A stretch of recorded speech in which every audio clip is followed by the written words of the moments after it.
All right, hello everyone, and welcome to the Philosophy of Fitness podcast, episode number 26. My name is Haley. I'm going to be your host today, and every single day that you are tuning in, guys, we got a fun one today. I'm going to be doing a Q&A. This is my second Q&A, so I asked you guys on Instagram to ask me some questions, what you're curious about in terms of health, fitness, mindset, etc., etc. So I'm super excited for that. Before we get into it, if you're watching this, I've made some updates to my little studio space here, and I have some exciting things to share with you down the pike, so definitely stay tuned for that. But I've got a new desk here.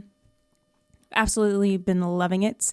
I've got some acoustic paneling that I've hung up on the other side of the wall, which is really exciting. So I have some cool projects coming up. Like I said, definitely stay tuned.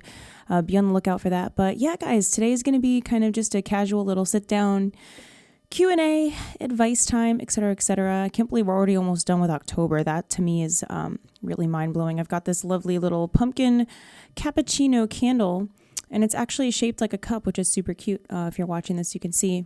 If you're listening to this, remember you can always watch it on YouTube, get the full experience, youtube.com/HaleyNoel. But yeah, without further ado, I picked out a couple of the top questions that I got from you guys. So we'll go ahead and dive into that starting now. All right. So the first question here, Ariana asks, what does your diet consist of? I have trouble figuring out what to eat, how much, etc. So this one is a bit multifaceted. So for those of you that are listening to this, you may or may not know that I'm gluten-free. I haven't been diagnosed with celiac or anything like that. I just found out over time that gluten really doesn't agree with me. So that is the biggest probably thing about my diet that I would say first and foremost is that I am gluten-free. So for me, that cuts out a lot of carbs and a lot of more refined processed foods, like right off the bat, your pizzas, pastas, all that kind of stuff. I can't even have it. So it really eliminates a whole realm of temptation. I mean, there is obviously a gluten-free alternative to all that stuff, but as a whole, I really don't eat that kind of food on a regular basis. I mean, I obviously do sometimes. I have a smoothie every single morning for breakfast. I'm a really big fan of Vega protein. And while I myself am not a vegan, it is a vegan protein. And I really like that. I blend that with a banana. I'll usually freeze the banana so that it's nice and cold. And then I'll put in some almond butter, peanut butter, whatever I have. I like the Trader Joe's nut butters. Huge fan. Shout out Trader Joe's. And then I'll put in greens powder, cacao powder, which is really awesome. It's actually really good for helping to open your third eye for all of you spiritual folks out there. So that's something that I've incorporated into that as well. And then I'll throw in some ice cubes. Yeah, and that's what I have for breakfast. And then for the rest of the day, it really honestly varies. I'm a big chicken fan. I love chicken. I eat steak, ground turkey, ground beef. It kind of just depends on what's available. I don't know if anyone else has noticed this. This is a little bit of a tangent, but I've gone to the store the past few times that I've tried to get ground turkey and ground meat, and it's been really gross. Like, it doesn't taste like it's normally supposed to, and I know that that sounds like really weird, but it's really off-put me from ground turkey, and I've had a couple problems with ground turkey since the pandemic has started, and I'm really not sure like what the connection is. But yeah, I haven't really been a fan of that as much lately. So I'll usually stick to like a whole cut of meat so that I know it's real. Like I know it's, actually a piece of meat. So like chicken thighs, I eat a lot of those. Sweet potatoes, rice, asparagus. I love Brussels sprouts. I'm a huge Brussels sprouts fan. So that's kind of like what I eat as an overview. I try to eat pretty healthy, regularly. I'm also someone that really does allow myself to indulge like when I want to. Like I don't ever really have like a designated cheat day. I'm not somebody that really believes in that. But like if I want a treat at night, like I'll have like a couple pieces of chocolate or something. Or, if I want to get a burger or something, like I'll get it and then I'll just go back on track for the next meal, and I don't beat myself up over it. I think that a lot of people sometimes have this heavy guilt that's associated with certain foods that they eat, and I don't really think you have to carry that guilt. Like you're labeling it, you're identifying it as something that's guilty, whereas it's something that you should enjoy like every so often. So yeah, that mentality comes into play for me a lot with diet. But I'm trying to think. My biggest tips for somebody that's trying to figure out what to eat, how much to eat, is to listen to your body. We have a wealth of knowledge within us, and your intuition is usually always spot on. So like for me with gluten, I really had to listen to my body and listen to the signs to kind of do the math and figure out that like gluten was something that didn't work for me. It made me really bloated. I had terrible heartburn, terrible acid reflux, and just a whole other slew of, symptoms where it was a sign that it's like my body's like, we don't want this. Like, this is not good for you. And it was through trial and error. I had cut out a couple other foods. I basically did an elimination diet. So I figured out, what I was sensitive to. I thought maybe it was dairy, but it wasn't. I really don't have a problem with dairy. If you think that you could be, sensitive to something, obviously I'm not like a doctor or nutritionist, but I would suggest maybe doing an elimination diet, trying it out. If you think, you'd be surprised what your body knows, like what you really know deep down. And it would surprise you. And then in terms of figuring out how much to eat, there's tons of apps out there where you can track that. My Fitbit I use sometimes to track my meals. I will put in the disclaimer that at least for me personally, sometimes I find I can get a little too obsessive over the numbers and the macros and the balance when I track every single meal. So if you want to do that, maybe just for a couple of weeks to kind of see where you're at, see what you're putting into your body, see what that breakdown is of fats, carbs, and proteins. That's great. For me, I just mentally, I don't do it every single day because I can't even keep up with that. But sometimes it's nice to just track it to kind of see where you are, see where you're at, how much you're putting in. Maybe there's sneaky calories that are coming in that you wouldn't really have thought of. And then you can kind of see that in front of you to get a breakdown of where you could maybe cut something out. So that would be my advice, is to start small, start with tracking, just a couple weeks. Elimination diet, I think, is a great place to start as well. Figure out what works for you, what doesn't. But if you're really serious about, finding a diet that's right for you, diet to me, again, these are all my opinions, is very much not a one size fits all kind of gig. So everybody and every body is different. I've said this many times before. So one diet might work great for a person over here. They might be a vegan and that might really work well for them, but the other person might be following a paleo or carnivore diet and that really works for them. So you kind of just have to figure out what works best for you. And in order to do that, you have to listen to your body. You have to listen to what works for you, what doesn't.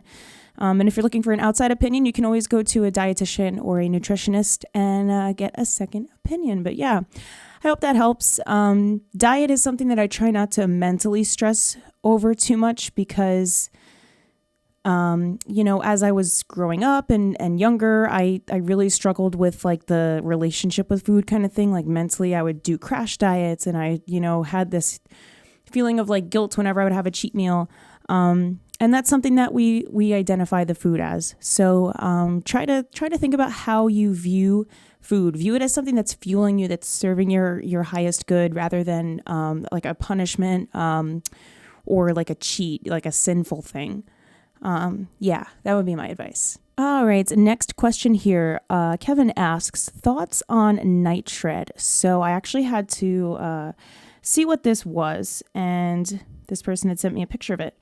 So basically, night shred is an overnight fat burning supplement. So if you have been following me for a while, you probably know that I'm not the hugest fan of fat burners, metabolizers, all that kind of stuff, just because there's so much that goes into those supplements, right? I kind of use that term loosely, that we really don't know what we're putting into our bodies. And fun fact for you all out there, the supplement industry is actually not regulated by the FDA. So a lot of people are able to slip really sneaky, really nasty, under the table stuff into those supplements in order to make them work. I think there was a huge case with someone in Florida that had a company and their products were laced with something and the person went to jail for it. So I'm not saying that that's what this is, but my personal opinion is that kind of stuff, it's a short-term fix.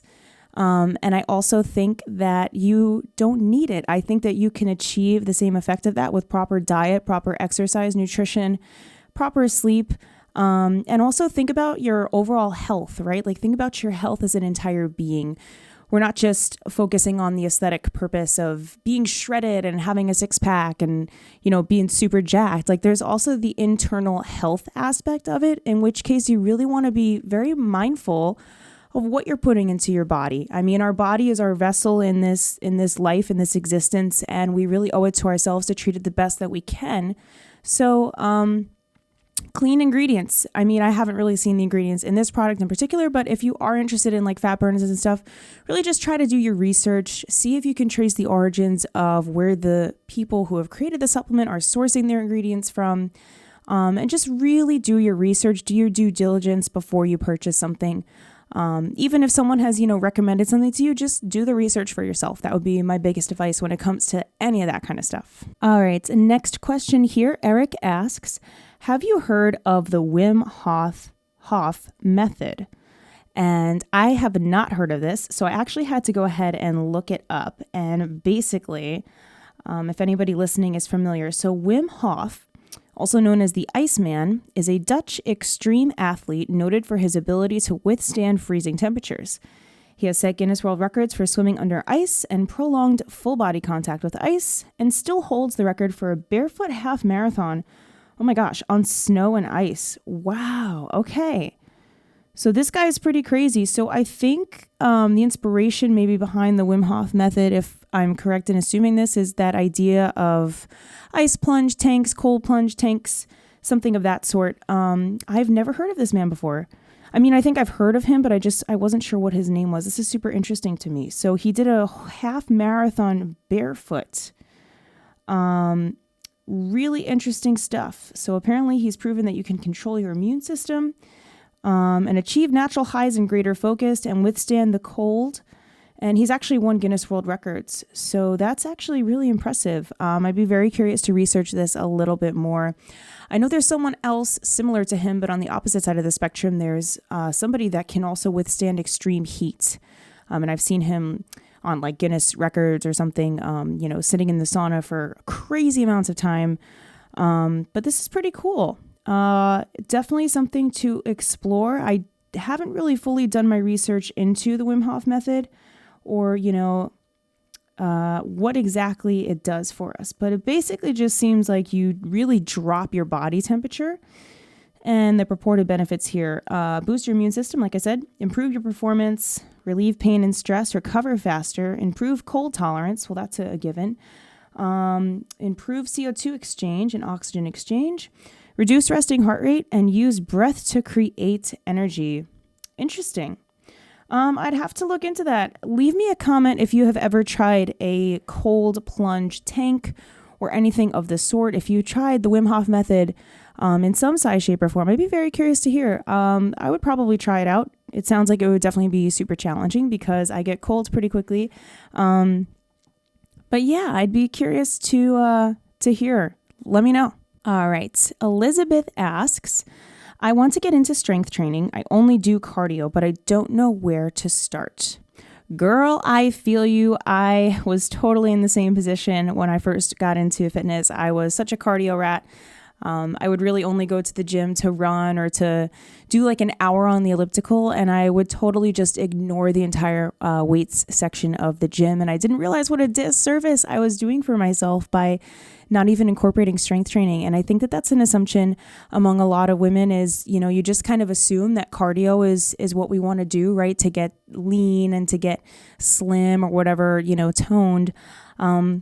But cardio alone is not going to get you there. If you really want to build your ideal physique, your ideal shape, you have to incorporate strength training.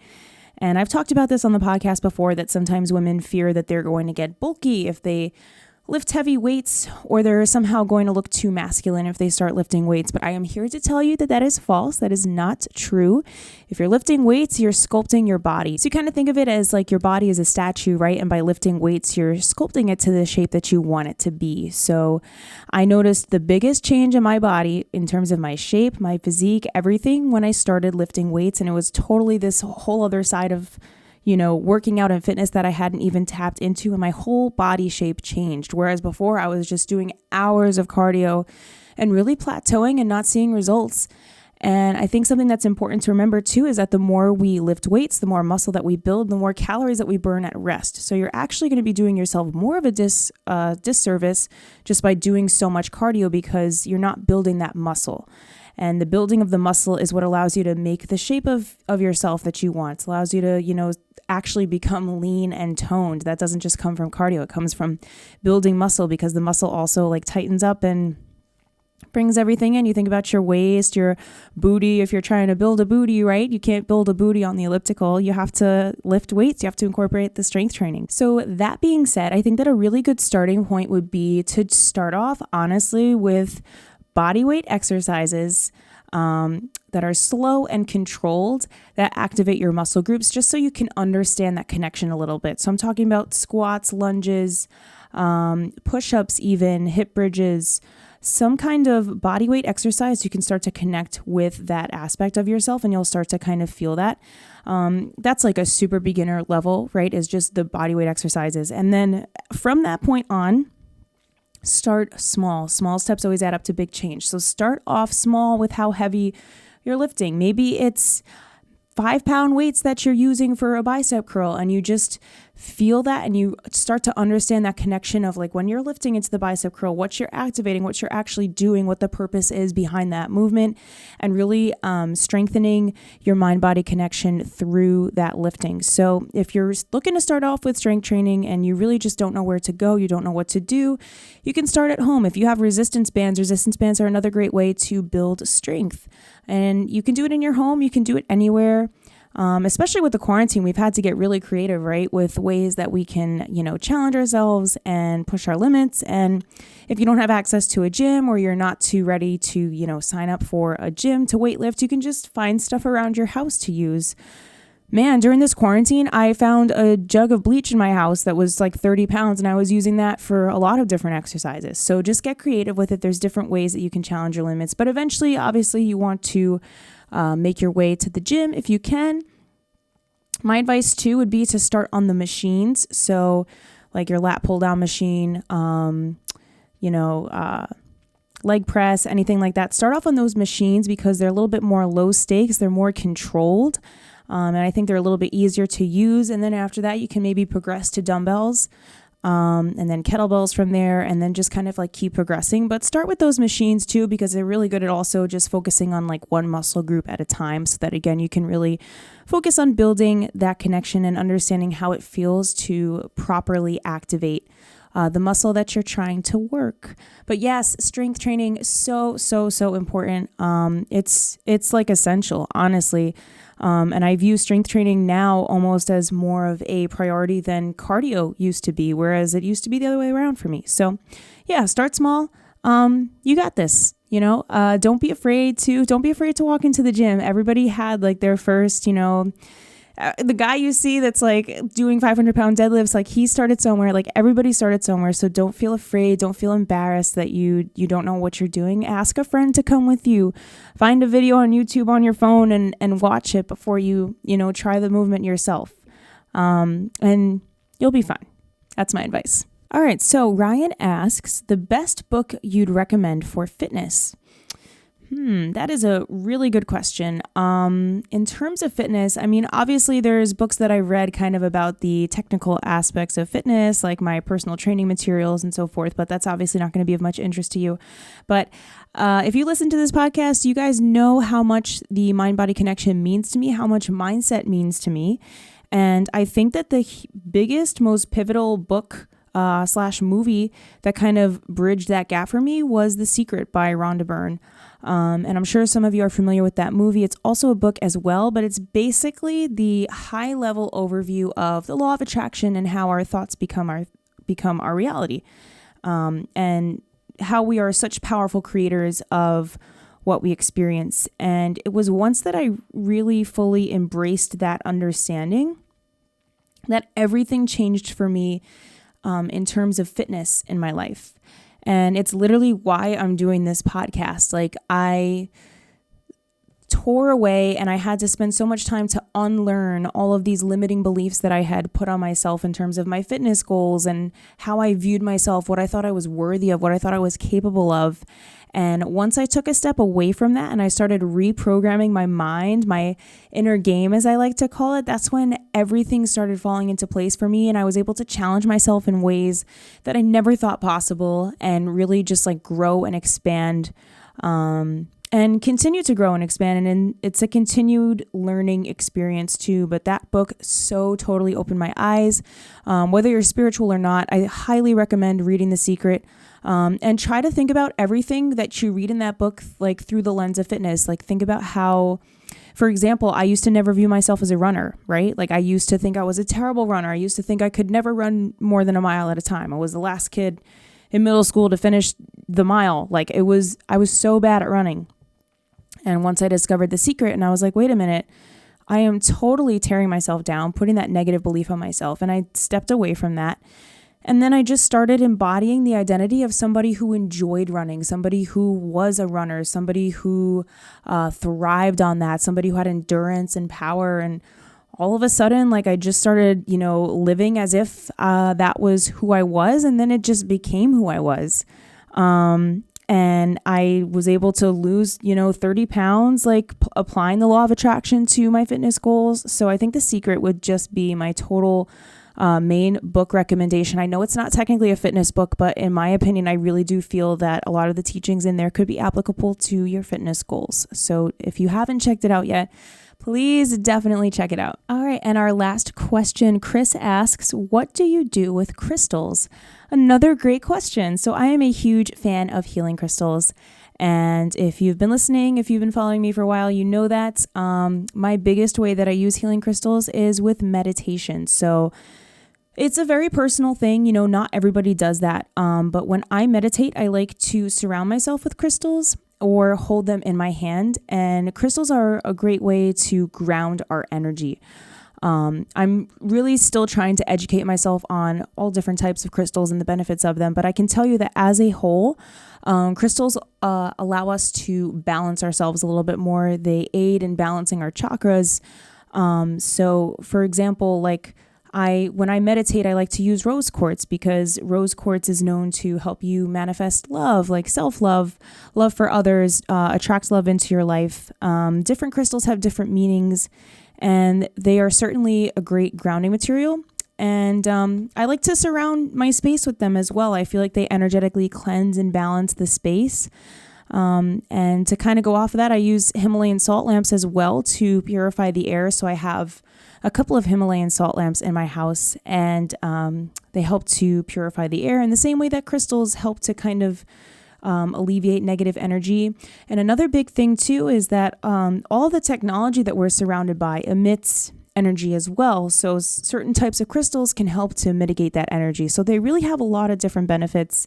And I can tell you an interesting little tidbit. I have meditated with my rose quartz before, and when I'm done, I've only had this happen a couple times, so I don't want to make this sound like it's, an everyday occurrence for me, but I've had a couple times where I'm, laying there and I can feel the rose quartz in my hand, like a slight pulsation, or vibration coming from the crystal. And, I do totally believe in the power of healing crystals. Like I said, it's something I'm looking to explore a lot more. But for me, I feel a lot more grounded, centered, and balanced when I meditate with them. And I also just like to have them around, knowing that I'm surrounded by technology all the time, especially in my bedroom, to kind of just emit any of the frequencies that are coming from the technology.